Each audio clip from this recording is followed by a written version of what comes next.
Bonjour et bienvenue. Cette session est consacrée à la manière dont l'agriculture doit répondre aux défis présents. Nous aborderons successivement les défis posés à l'agriculture par la croissance démographique, la modalité d'une transition écologique dans l'agriculture, puis nous verrons ce qu'il en est pour le continent africain.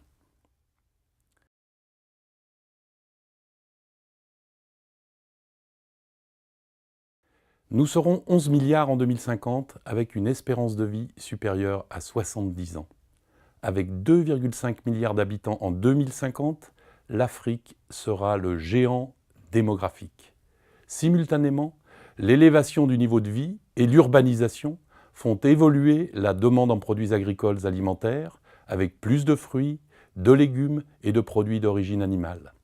Nourrir, certes, mais pas seulement.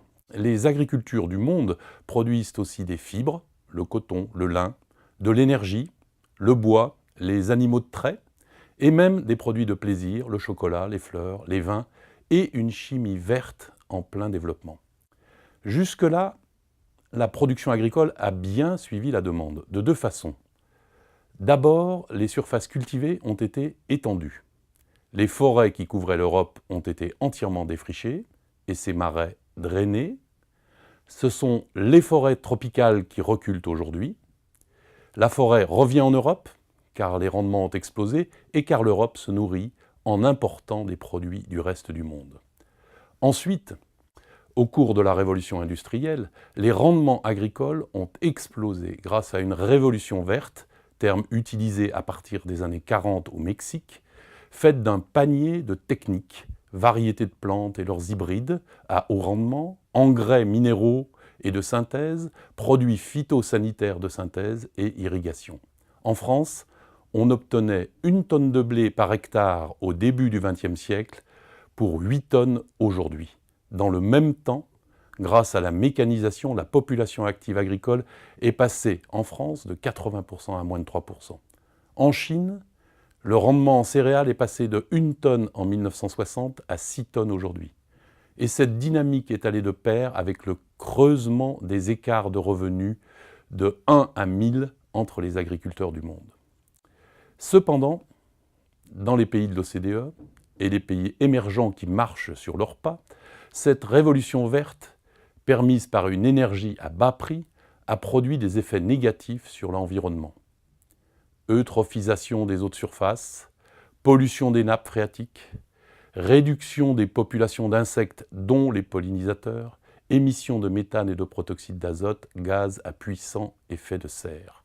On commence aussi à mieux comprendre les impacts diffus sur la santé humaine des résidus des produits chimiques utilisés dans la protection des cultures. Ceci s'ajoute aux maladies provoquées par de mauvais comportements de consommation de produits d'origine agricole. Tabac, alcool, diabète, obésité, hypertension et toutes les cultures illicites. Mais au total, malgré la croissance démographique, le nombre de personnes sous-alimentées a baissé de 200 millions depuis 1990. Elle représentait 19% de la population mondiale en 1990 et 11% en 2015. Sauf guerre, on ne parle plus de grande famine. Il reste cependant 800 millions de personnes qui ont faim. Ces personnes sont en grande majorité dans le sous-continent indien et secondairement en Afrique. Mais comme l'a montré Amartya Sen, ce n'est pas par manque de produits agricoles. Ce sont les pauvres qui ont faim. Or, les 3/4 des pauvres vivent dans les zones rurales. Ce sont donc des agriculteurs qui ont faim. Pourquoi ? Car ils n'ont pas accès à la terre ou à l'eau, car leurs fermes sont trop petites et car ils vendent mal leurs produits. Investir pour ces agriculteurs est une façon efficace et peu coûteuse de faire reculer la pauvreté. Ce sont aussi des pauvres qui développent les maladies comme le diabète ou l'hypertension. La malnutrition, avec ses deux faces, est une question politique. Les inégalités d'accès à l'alimentation reflètent les inégalités du monde.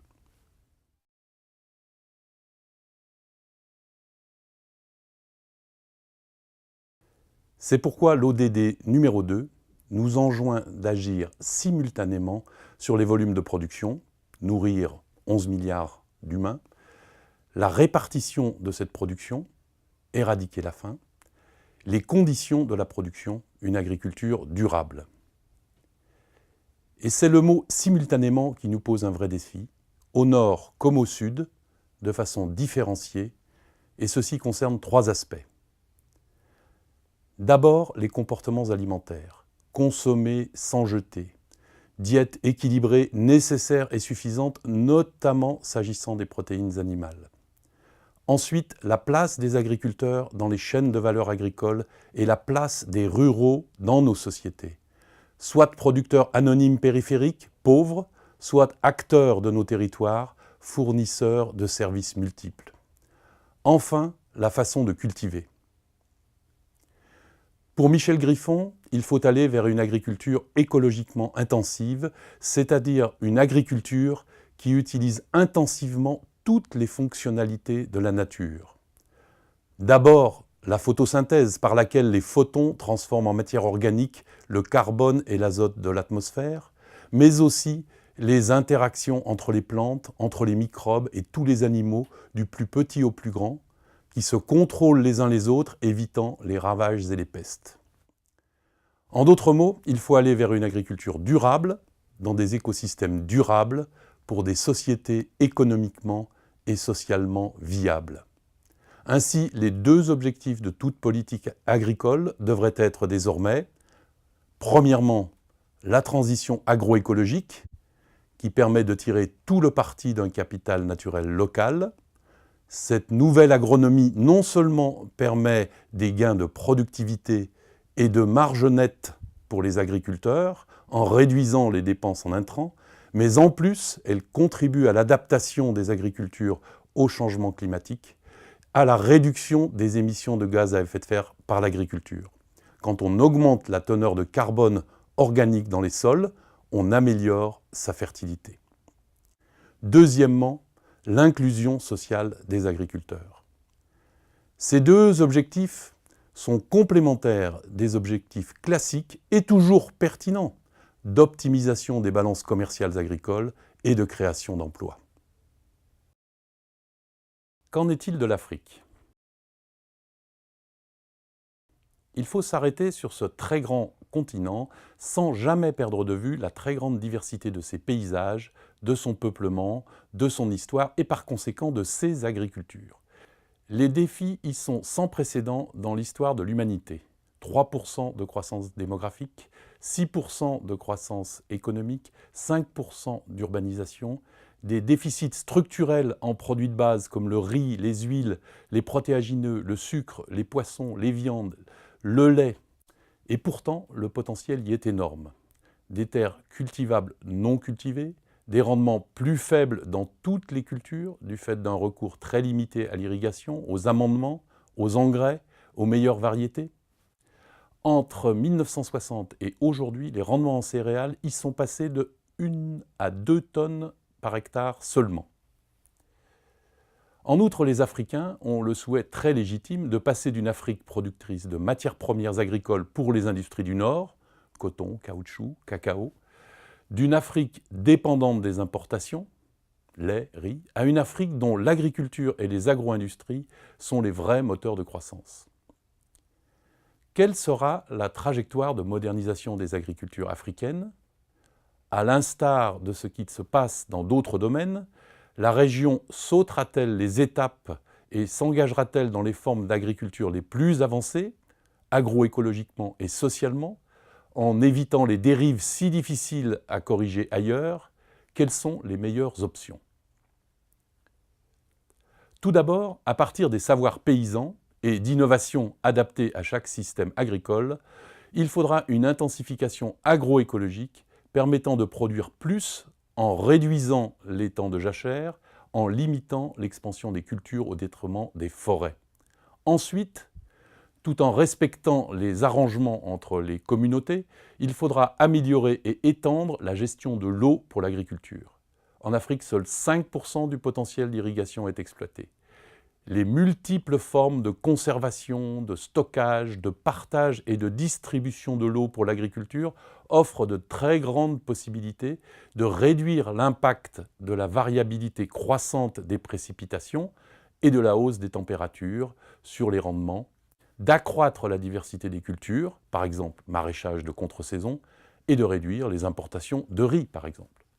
La transformation induite par des investissements en matière d'irrigation concerne non seulement les techniques et l'économie de l'agriculture, mais également les relations entre les usagers de l'eau. Il change aussi la valeur du foncier. Cela justifie ainsi des approches très intégrées.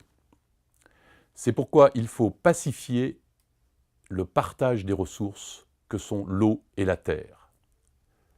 En effet, bousculés par la croissance démographique, par la promesse d'une croissance agricole rapide, par des investissements à grande échelle, nationaux comme étrangers, les institutions historiques traditionnelles de régulation et de partage des usages du foncier, agricole, pastoral ou forestier, vacillent. En conséquence, les inégalités foncières, mères de toutes les inégalités sociales dans les campagnes et finalement dans les sociétés, explosent, générant déjà des conflits de toutes sortes. Dans beaucoup de pays, des réformes sont nécessaires, reconnaissant les compétences des autorités locales, reconnaissant aussi les droits historiques, individuels comme collectifs. Il faut réguler pour le bien commun les marchés fonciers.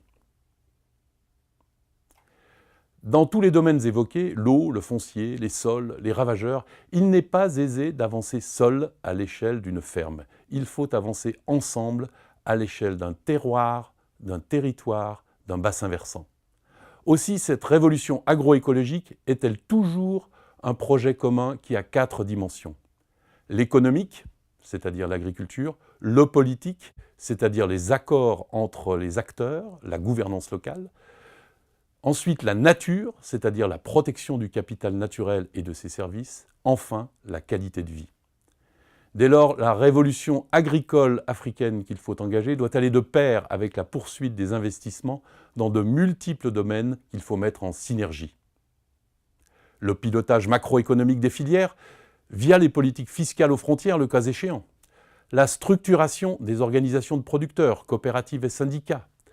Les services financiers, crédits, assurances, garanties aux exploitations agricoles et à leurs groupements, aux PME. La sécurisation foncière des exploitants, l'information et le conseil aux agriculteurs, l'équipement des territoires ruraux en infrastructures collectives essentielles, routes, eau potable, énergie, et en services publics tout autant essentiels, la santé, l'éducation, la sécurité, l'état civil, etc.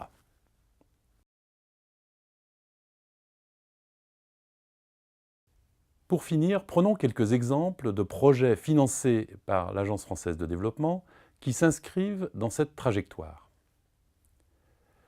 À Madagascar, comme en Haïti, une approche par bassin versant permet une intensification agroécologique fondée sur une agroforesterie en courbe de niveau, la restauration des pâturages sur les pentes, la petite irrigation.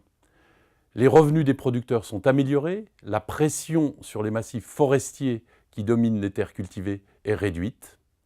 Ils rendent alors des services écosystémiques de régulation de l'eau et de l'érosion. Au Gabon, 1 millier d'agriculteurs, en périphérie des villes, sont des petits entrepreneurs qui utilisent toutes les options agroécologiques pour des cultures alimentaires. Au Burkina Faso, 15 communes de l'ouest du pays mettent en œuvre leurs nouvelles compétences en matière de gestion foncière et disposent d'un fonds d'investissement communal pour des investissements d'intérêt commun, y compris de reforestation. Au Cameroun, 25 centres de formation agricole forment et aident 3000 jeunes agriculteurs à s'installer chaque année dans leur terroir, avec l'aide de leurs aînés, avec des bases en agroécologie. Au Niger, dans le centre du pays, dans la région de Tawa, des barrages filtrants, des seuils d'épandage dans les oueds, des aménagements anti-érosifs et des plantations d'acacias étendent les surfaces cultivées et le calendrier cultural. De même, au Tchad, le stockage de l'eau dans un bras saisonnier du Chari permet à des migrants internes de développer un maraîchage de contre-saison pour le marché de N'Djamena. Au Tchad et au Niger, La mobilité des pasteurs leur permet de s'adapter à la grande variabilité des pâturages et des ressources en eau de surface. Ce n'est pas sans susciter des tensions entre eux et avec les communautés des terroirs qu'ils traversent.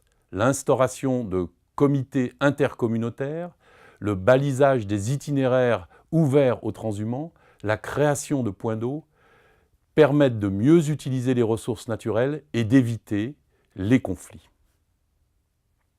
Merci de votre attention.